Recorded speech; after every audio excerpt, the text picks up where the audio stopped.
Airports look organized, but behind the scenes, they're engineered environments full of secrets you're never meant to notice.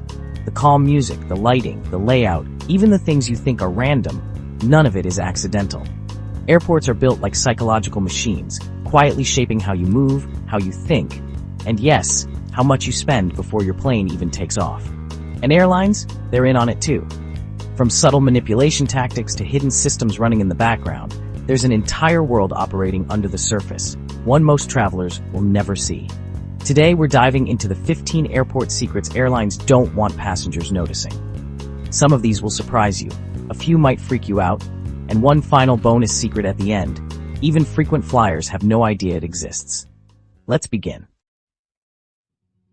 Most passengers think those new facial ID gates are just there to speed up boarding. But the truth runs much deeper. Modern airports are quietly building a biometric network that watches you long before you reach your gate. The moment you walk through the terminal, cameras equipped with silent facial mapping tech begin scanning, matching, and verifying your identity in seconds. You don't pose, you don't stop, you don't even notice, and it goes further than faces. Some airports use behavior tracking systems designed to flag unusual movements, like sudden stops, nervous pacing, or repeated glances at security zones. It's all automated, all running in the background, and all connected to internal alerts you'll never see. Then there are the rumors. Travelers online have claimed that a few international airports are experimenting with micro-expression analysis, tiny facial reactions that last less than a second. Nothing confirmed, nothing official, but the speculation alone shows just how far this technology might go. You think you're just walking to your flight, but the airport might be reading far more than your boarding pass. And surveillance is only the beginning. Airports may look chaotic, but every part of the building is designed to influence you. It starts with the flooring. When you walk from hard tile to soft carpet, your brain subconsciously slows down. That tiny shift makes you calmer, more compliant, and easier to guide through security. Then comes the temperature. Many terminals drop it just a few degrees below comfortable to keep passengers alert enough to move, but not irritated enough to complain. Lighting plays its own role. Bright, cool lights push you through checkpoints. Warmer, softer tones appear near shopping areas, nudging you to linger and browse. Even the scent in certain terminals is engineered to lower stress levels, making long lines feel tolerable instead of unbearable. All of these tricks fall under a strategy designers quietly call calming pressure. You're being moved, managed, and encouraged without ever realizing it. The airport isn't just a building, it's a psychological funnel that shapes your behavior from the moment you step inside. Because once they control your movement, they control your spending. If you've ever felt like airports force you to walk through a maze of stores before you even see your gate, that's because they do. Modern terminals use forced routing, a layout strategy that pushes passengers directly through retail zones no matter where they're headed. Those winding paths, the sudden turns, the long walkways lined with shelves, none of it is accidental. It's designed to slow you down just enough to make you look, linger, and eventually buy. And once you're inside those stores, the real trap begins. Prices follow what insiders call captive pricing. Because you can't easily leave the terminal or shop around, everything from snacks to headphones comes with inflated price tags. Your options shrink, and the psychological pressure grows. Then there's the scarcity effect. Limited time deals, last chance tags, and shelves that look partly empty all create the feeling that if you don't buy now, you'll miss out. Even the background music is tuned to keep you relaxed while you spend. It's a carefully engineered environment meant to separate you from your money long before you reach your seat. And the airlines have their own tricks too. Everyone jokes about airport food being overpriced, but the real reason goes way deeper than simple greed. Behind the scenes, airports sign exclusive contracts with vendors, agreements that lock out competition and guarantee the airport a slice of every sale. These deals are worth millions, and the vendors pass that cost straight to passengers. When a single company controls most of the food options in a terminal, they can set whatever prices they want, and you're stuck with it. Airports and vendors also share profits, which means both sides benefit from keeping prices sky high. That $14 sandwich and $6 bottle of water aren't accidents. They're part of a system designed to squeeze as much as possible from travelers who have nowhere else to go. But here's the part most people don't realize. The environment itself is engineered to make you hungrier and thirstier. Cold AC, low humidity, and long walking distances dry you out faster than you think. By the time you reach your gate, your body is already craving food and water, and the only options are the expensive ones right in front of you. But the real money trap is still ahead.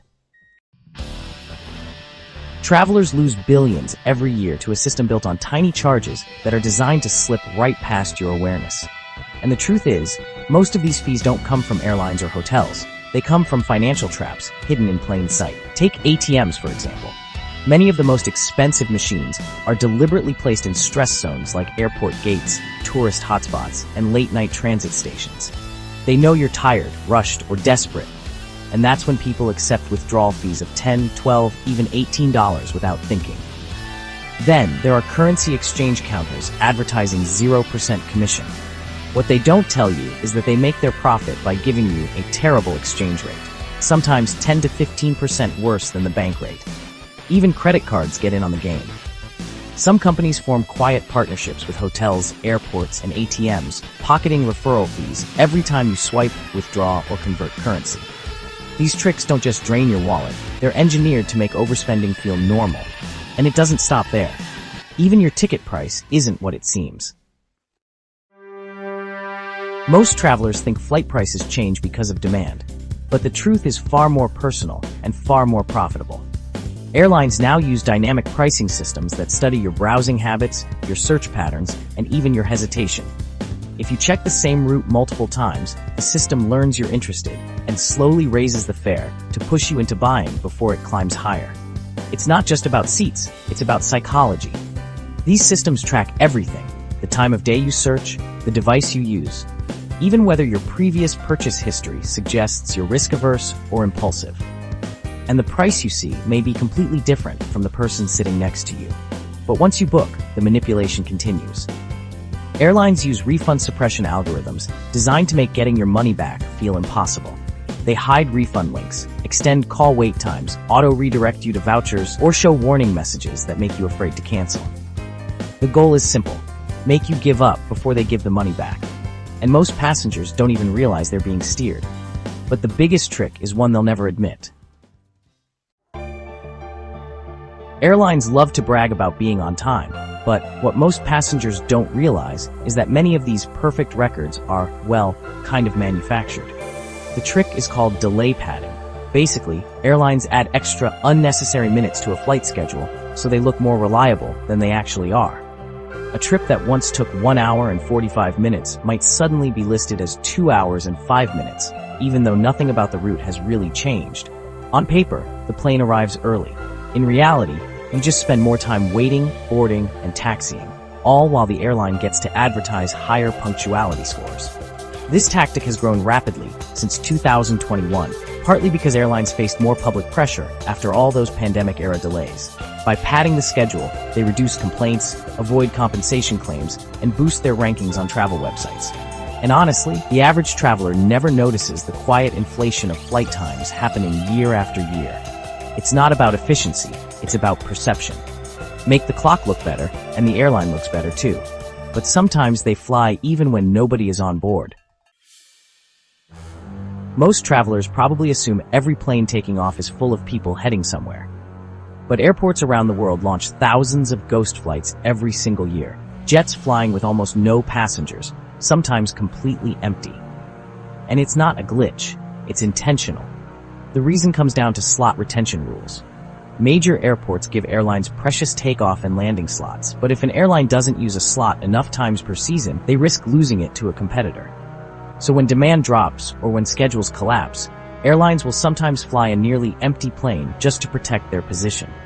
It's incredibly wasteful, burning fuel, money, and crew hours, yet still cheaper than surrendering a valuable slot at a major hub. In some regions, airlines have admitted they operate these flights for no other purpose than meeting the minimum usage threshold. Passengers rarely know it's happening. From the terminal, you just see another plane lifting off, while behind the scenes, it's part of a quiet system designed to preserve power, not transport people. Meanwhile, everything you touch inside the airport has its own story. Airports look polished on the surface. Shiny floors, spotless windows, staff constantly wiping things down. But behind that illusion of cleanliness, airports are packed with high bacteria hotspots most travelers never think twice about. Water fountains, for example, often test higher for microbial contamination than public restroom door handles. The button you press to activate the water is touched by thousands of hands per day, many of them coming straight out of security checkpoints without washing. Then there are the armrests in waiting areas at the gate, even on the airport trams. These rarely get disinfected between crowds. Studies show they can hold traces of viruses, food residue, and bacteria for hours, sometimes days. But the worst offenders are often the kids' play zones. They look friendly and safe, but they're one of the few airport spaces where surfaces are constantly touched, climbed on, and sneezed on, yet aren't cleaned nearly as often as you'd expect. Airports prioritize what looks clean, not necessarily what is clean, and travelers walk right into the illusion every day. And your luggage? That's a whole other world. Once your suitcase disappears behind the conveyor curtain, it enters a world most passengers never see. A maze of scanners, algorithms, and rapid-fire decision systems designed to judge your bag in seconds. Every piece of luggage passes through advanced X-ray algorithms that don't just look for objects. They analyze shapes, densities, and unusual patterns. A perfectly harmless item can be flagged simply because it resembles the silhouette of something dangerous. From there, your bag might be directed into explosive trace detectors, chemical sniffers, or mechanical vibration scanners built to sense tampering.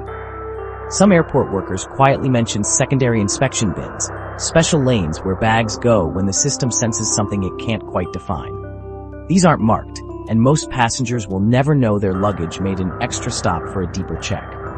Sometimes it's handled by a technician, sometimes by an automated arm, and occasionally, the owner never learns why it was flagged at all. Your suitcase isn't just being transported, it's being analyzed, sorted, predicted, and judged by a system designed to catch anomalies before humans ever see them. But sometimes luggage doesn't return to its owner. When a bag never makes it back to its owner, most travelers assume it's stored somewhere, waiting patiently to be reunited. But after a certain period, usually 60 to 90 days, unclaimed luggage enters a quiet, highly profitable industry few people ever hear about. Airlines first attempt basic checks, but once the legal window closes, the contents are declared abandoned assets. From there, they're sold in bulk to auctions, resellers, and private buyers who specialize in flipping lost belongings for profit. Massive warehouses sort through electronics, jewelry, designer clothing, rare collectibles, and sometimes even items passengers forgot they packed. There are entire businesses built on this ecosystem, stores that stock their shelves exclusively with items from airline unclaimed inventory. And while insiders rarely talk openly, there's constant speculation about high-value finds, luxury watches, forgotten cash, even the occasional antique slipping through the cracks and into a reseller's hands. To passengers, it's a loss. To the secondary market, it's a steady stream of treasures rescued from airport limbo and turned into revenue. And there's something else you're definitely not supposed to notice. Long before you board a plane, airlines already know more about you than you might expect. Every traveler is tagged inside internal systems, and while most notes are routine, some go far beyond seat assignments. Airlines quietly maintain behavior flags, marking passengers who previously caused issues, argued with staff, or even asked too many policy questions. These internal notes travel with you, silently shaping how crews interact the moment you walk up to the gate. But not all profiling is negative. Elite passengers receive their own discreet alerts. Gate agents and flight attendants get advance notices when a high-status traveler is on board, sometimes even before the flight opens for check-in. These alerts can unlock early upgrades, faster problem-solving, and unusually attentive service, all designed to protect a customer the airline doesn't want to lose. It's a hidden hierarchy most travelers never see, operating quietly behind every boarding pass scanner. The system decides who gets attention, who gets monitored, and who gets ignored long before the plane even leaves the ground. But the cabin crew protects more secrets than you think. It's honestly one of the most sensitive situations an airline can face, and yet most travelers have no idea how often it actually happens. When a passenger quietly passes away mid-flight, the crew never announces it publicly. Instead, they follow a set of discreet, almost ritual-like procedures designed to keep the cabin calm. Everything begins with a coded message sent to the cockpit and ground teams, a phrase passengers would never recognize. Flight attendants then secure the surrounding area, often moving nearby travelers under the guise of operational needs. If the flight isn't full, the person is gently relocated to an empty row and covered respectfully. If the cabin is packed, the individual remains seated, appearing to be resting, while the crew maintains quiet monitoring. Once the plane lands, another set of silent protocols activates. Medics, airport staff, and sometimes law enforcement meet the aircraft without drawing attention, guiding passengers off first before handling the situation with privacy. It's all structured to preserve dignity, avoid panic, and keep the flight running smoothly, no matter how unexpected the moment. Even the pilots have hidden practices. Most passengers imagine pilots sitting upright in the cockpit for the entire flight, eyes locked on the controls. But on long-haul routes, that's far from reality. Hidden deep inside the aircraft are pilot rest compartments, small bunk rooms tucked behind locked doors or above the cabin ceiling. These spaces are quiet, dark, and designed specifically so pilots can take controlled sleep cycles during long journeys. Despite how surprising it sounds, this isn't dangerous at all.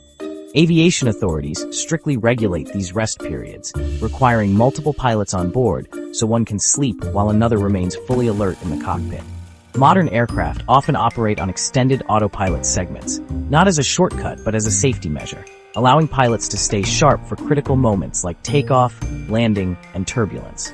These rest cycles are monitored down to the minute.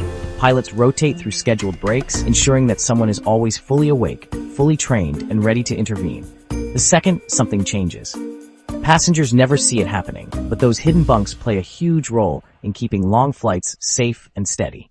But the biggest secret is right under your feet.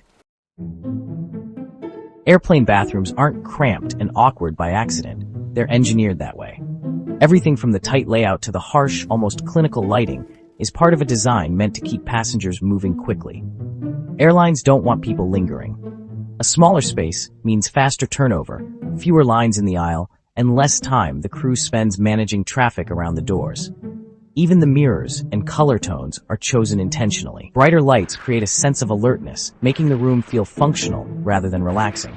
Some aircraft even use subtle motion or proximity sensors, quietly tracking how often doors open and close so crews can predict peak usage or spot maintenance issues before passengers complain. The sink size, the loud flush, the awkward angles, all of it is tuned to encourage you to get in, finish up, and get out.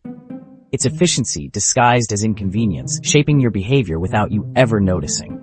Because the truth is simple, the bathroom isn't meant to be comfortable, just usable.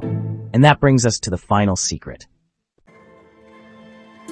There's one final secret that brings everything together, and once you see it, you can't unsee it. Airports aren't designed like transportation hubs.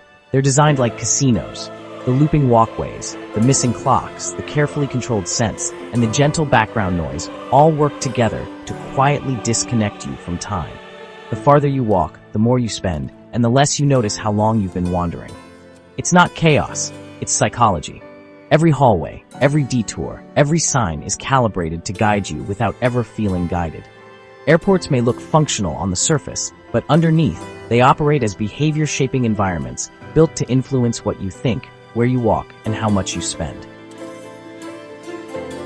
So now you know, the airport you walk through isn't just a place to catch a flight. It's a fully engineered environment, designed down to the flooring, the lighting, the scents, the sounds, and even the emotions you feel. Every normal thing you've gotten used to, from overpriced food to slow-moving lines to strange walkways, is part of a system built to guide you, influence you, and sometimes manipulate you without ever being noticed. But here's the real question. Now that you've seen behind the curtain, will you ever walk through an airport the same way again? Tell me, which secret surprised you the most? And if you want to uncover even deeper tricks airlines use to control your travel experience, make sure you check out the next video. The truth gets even stranger from here.